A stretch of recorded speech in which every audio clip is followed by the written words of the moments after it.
Hello ji, अस्सलाम वालेकुम and welcome back to Abbasi studio. उम्मीद है आप सब ठीक ठाक होंगे, फिट-फाट होंगे और मज़े में अपनी ज़िंदगी जी रहे होंगे। और जैसा कि आपको पता है कि मेरा नाम सुहेल है और प्यार से तो मुझे कोई बुलाता ही नहीं है। तो आज फिर हाज़िर हुए एक नई स्टोरी के साथ और एक नई कहानी के साथ। और जैसा कि आप लोगों को पता है, आप लोग ही मुझे अपनी स्टोरी शेयर करते हो, फिर पहले मैं लिखता था, अब उनको वीडियोज़ की सूरत में पेश करना शुरू किया है। तो उसी का एक हिस्सा है। जैसे कि आपने टाइटल पढ़ लिया, ये कहानी एक मोहतरमा की है और उन्होंने बताया कि वो घर में सबसे छोटी थी और उनके मामा और पापा का सेपरेशन हो गया। तो उसकी वजह से फिर वो मज़ीद अकेली रहने लग गई और घर में छोटे होने की वजह से उन्हें ये लगता था कि यार उन्हें कोई प्यार भी नहीं करता और उन्हें जो तवज्जो मिलनी चाहिए वो तवज्जो भी नहीं मिलती उन्हें।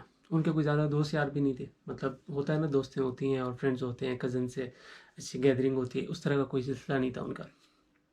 कहते ज़िंदगी इसी तरह चल रही थी, घर में बड़ी परेशानी थी और मैं भी बड़ी बोर सी रहती थी।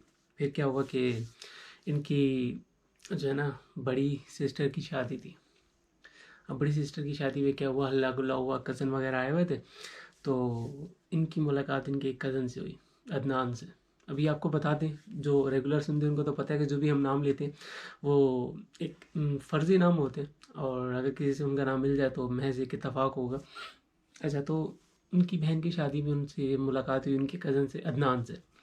अदनान उन्हें काफ़ी अच्छे लगे, शादी में उन्होंने एंजॉय किया और बाद में जो है ना उन्होंने क्या किया कि फेसबुक पे अदनान ने उन्हें मैसेज किया और वो बाकायदा तौर पे उन्होंने बात करना शुरू कर दी। उन्होंने कहा कि जी वैसे भी मेरा कोई थी नहीं इस तरह की सिलसिला, कोई दोस्त वगैरह नहीं थे, तो मुझे अदनान थोड़े अच्छे लगे थे और उनसे बात करके मज़ा भी आता था। कहते ये दोस्ती वगैरह जो है ना चल रही थी हमारी और आहिस्ता आहिस्ता जो है ना ये दोस्ती है वो प्यार में बदल गई। और फिर ये हुआ कि मुझे और अदनान जो है ना उनके जो कज़न थे उनको अपने घर में बताना पड़ा और फिर आहिस्ता आहिस्ता जो है वो पूरे घर में, फैमिली में पता चल गया कि यार जो है ना इन दोनों की आपस में दोस्ती है, एक दूसरे को पसंद करते हैं। कहते हैं बड़ा अच्छा चल रहा था सिलसिला, बड़ा जो है ना रिलेशन इनका अच्छा चल रहा था। और फिर जो है कहते कि मैं थोड़ा सा ना, मतलब इस तरह का मिजाज था कि मुझे ज़्यादा लोगों से मिलना जुलना और इस तरह की दोस्तियाँ करना वैसे मेरे मिजाज में भी नहीं था, मुझे पसंद भी नहीं था।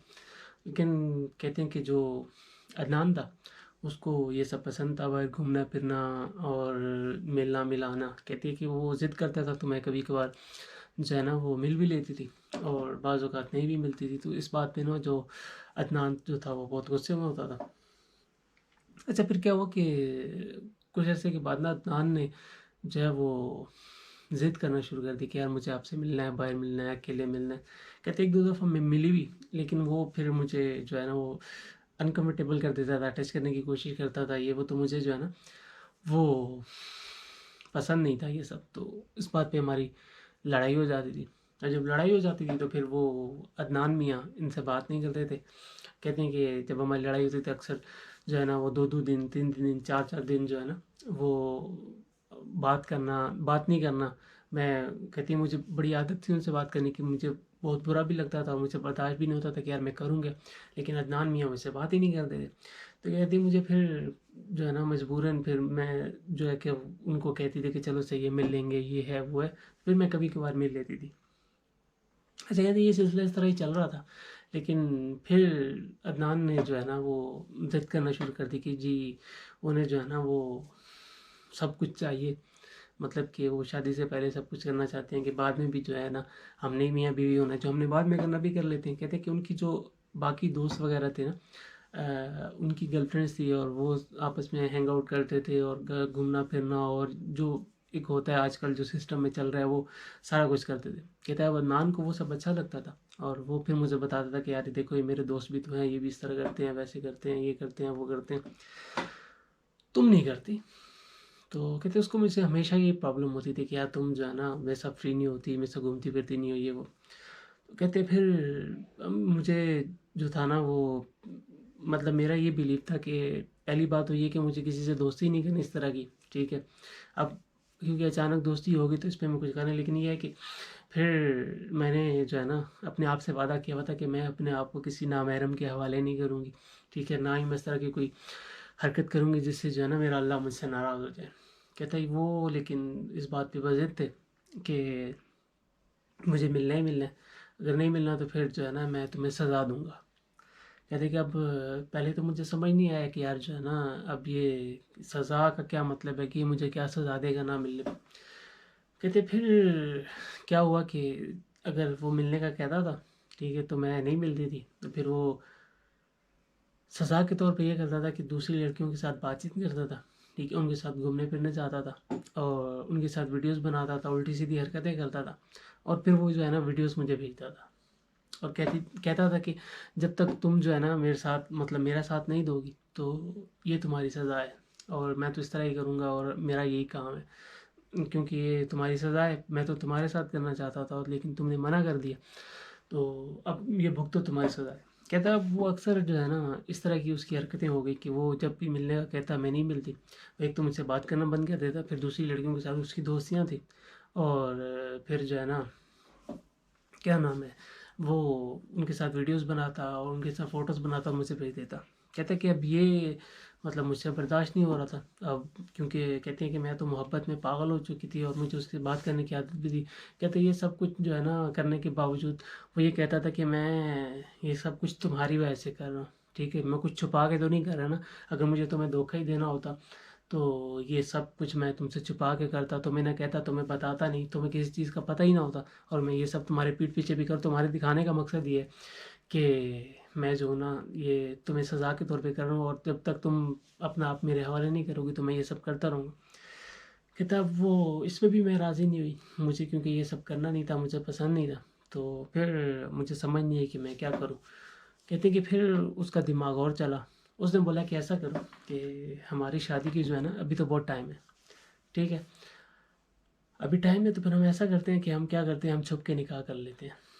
जब हम चुप के निकाह करेंगे तो तुम मेरी बीवी बन जाओगी और फिर जो है ना तुम्हें कोई एतराज़ भी नहीं होगा, अगर हम आपस में जो कुछ भी करेंगे तो फिर जो है तुम भी राज़ी मैं भी राज़ी हूँ, हम सब कुछ खुशी रज़ाई से कर भी लेंगे और तुम्हें ना प्रॉब्लम होगी ना मुझे प्रॉब्लम होगी। कहते जब उसने ये बात की ना तो मेरे पाँव के नीचे से ज़मीन ही निकल गई कि यार ये बंदा जो कल को मुझसे शादी करना चाह रहा है और अभी ये चाहता है कि जो है ना मैं इसके साथ घर वालों से चुप के निकाह कर लूँ ताकि ये जो इसकी मतलब जो ख्वाहिशें हैं वो पूरी हो जाएँ। कहते फिर मुझे मतलब बड़ी हैरत हुई कि यार ये किस तरह का इंसान है, एक तो मुझसे मोहब्बत के दावे करता है और दूसरी लड़कियों के साथ इधर जाके उल्टी सीधी हरकतें करता है और हरकतें करने के साथ अगर चलो इससे इसका दिल नहीं भरा तो फिर इसने कहा कि हम छुप के निकाह कर लेते हैं, ठीक है? और या अगर छुप के निकाह नहीं करना तो मुझे वैसे ही ये सब करने दो। तो मैंने कहा कि यार ये इस शख्स की ना मोहब्बत नहीं हो सकती, ठीक है? ये मोहब्बत अगर होती तो वो मेरी रिस्पेक्ट करता, मेरी इज़्ज़त करता, मेरी इज़्ज़त की हिफ़ाज़त करता, लेकिन उसे मुझसे नहीं, मेरे जिस्म से, मेरे बॉडी से उसकी हवस थी, वही वो चाहता था कि वो पूरी हो जाए। कहते जब मुझे ये बात मैंने इस पे सोचा तो मुझे समझ आ गई कि यार ये शख़्स जो है ना वो मोहब्बत के नाम पे मुझे बेवकूफ़ बना रहा है, ठीक है? अगर इसकी मोहब्बत होती तो ये मुझे ना तो ज़ना का कहता और ना इस तरह छुप के निकाह करने का कहता, मुझे इज़्ज़त से घर मतलब अपनी शादी करके घर ले जाता। तो कहते फिर मैंने जो है ना उससे राब्ता ही ख़त्म कर दिया। कहते वो मेरी मिन्नतें करता रहता था, बात करो ये वो, लेकिन मैं मजबूत हो गई। मैंने कहा कि अल्लाह ताला जो है ना, अल्लाह ताला ने मुझे बचाया है और ये जो बुराई का काम है ये मैं नहीं करूँगी। जो भी करूँगी अपने महरम के साथ करूँगी और हक जो है ना हक के रास्ते पे चलते हुए करूँगी, छुप-छुपा के मुझे कुछ नहीं करना।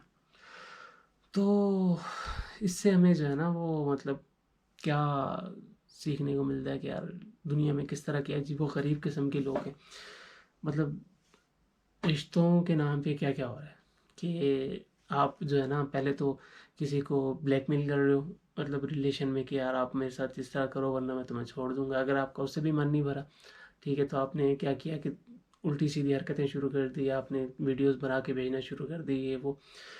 तीसरा फिर आप अगर ये भी नहीं चला तो आपने बोला कि छुप के निकाह कर लो, वो भी ज़ना ही है अगर आप छुप के निकाह होगा तो एक किस्म का, क्योंकि हो सकता है कल को आपको जो है ना वो चुपके अगर कोई निकाह कर रहा है तो उसकी जब हवस पूरी हो जाएगी तो आपको छोड़ देगा। तो समझने की बात ये है कि अगर हमारे जो लिसनर हैं, हमारे जो सुनने वाले हैं, उन तक ये पैगाम पहुँचाना है कि इस तरह के लोग भी होते हैं दुनिया में, ठीक है? जो आपको इमोशनली मैनिपुलेट करते हैं, आपको अपनी बातों में ट्रैप करते हैं, शादी का झांसा देते हैं, लेकिन आपने जो है ना वो कच्चा नहीं होना। कच्चा होने से मुराद ये है कि उसकी बातों में नहीं आना। जैसे ये खातून थी, ठीक है? इन्होंने अपनी स्टोरी शेयर की। इनकी स्टोरी शेयर करने का मकसद ये था कि यार लोग इससे कुछ सीखें, ठीक है? इन्हें तो अल्लाह ताला का शुक्र है कि अल्लाह ताला ने एक गुनाह कबीरा से बचा लिया, इनकी ज़िंदगी भी बच गई। वरना लोग जो है ना वो जो शादीशुदा लोग होते हैं ना वो भी मतलब तलाक दे के छोड़ जाते हैं। तो आप कैसे एक्सपेक्ट कर सकते हैं कि यार एक अननोन बंदा है जिससे आप चुपके निकाह करेंगे, वो आपके साथ आपकी इज़्ज़त लूटने के बाद आपको अपनी इज़्ज़त बनाएगा या अपने घर में रखेगा इज़्ज़त से? तो ऐसा कभी नहीं होता। जो आपकी इज़्ज़त के पीछे होते हैं वो इज़्ज़त लूट के जो है ना, पहले इज़्ज़त लूटते हैं फिर वो बाज़ार में नीलाम कर देते हैं आप लोगों को। तो ऐसे लोगों से आपने बचना है। और अगर आपकी ज़िंदगी में कोई इस तरह का मसला है तो आप मुझसे डिस्कस कर सकते हैं। अपने किसी रिलेटिव से जो काबिल भरोसा बंदा हो उससे डिस्कस कर सकते हैं कि आपको क्या करना चाहिए। अगर आप इस सिचुएशन से रिलेट करते हैं तो आपको इस तरह किसी की बातों में भी नहीं आना। अपने आप को, अपनी इज़्ज़त को सेव करना है, क्योंकि अगर आप अपनी इज़्ज़त की हिफाज़त खुद करेंगे तो तभी कोई आपकी इज़्ज़त की हिफाज़त करेगा या आपकी इज़्ज़त की इज़्ज़त करेगा। इज़्ज़त बचाना और इज़्ज़त कमाना जो है ना ये बड़ा ही एक मुश्किल काम है। उससे भी मुश्किल काम है इज़्ज़त सँभाल के रखना। और जो अपनी इज़्ज़त की हिफाज़त नहीं करते ना तो फिर लोग उनकी इज़्ज़त लूटते हैं और फिर उनकी इज़्ज़त को नीलाम भी करते हैं। चलिए जी, आज की स्टोरी में इतना ही था। और अगर आपके पास इस तरह की कोई स्टोरी है और आप शेयर करना चाहते हैं तो आप मेरे इंस्टाग्राम पे डीएम कर सकते हैं। और अगर आपने अभी तक सब्सक्राइब नहीं किया तो आप सब्सक्राइब कर सकते हैं। और अगर आपके पास कोई स्टोरीज़ हैं तो आप शेयर भी कर सकते हैं। अगर आपने स्टोरीज़ पढ़नी है तो इंस्टाग्राम पे जाके पढ़ सकते हैं। अगर आपने मेरी पुरानी वीडियोज़ देखनी है तो ये इधर-इधर आगे पीछे लिंक आ जाएगा, वहाँ से आप पढ़ सकते हैं। तो मिलते हैं इंशाल्लाह एक नई वीडियो में। तब तक के लिए अपने चाहने वालों का, अपने सताने वालों का, अपने ठुकराने वालों का बेहद ख्याल रखिएगा। अल्लाह हाफ़िज़।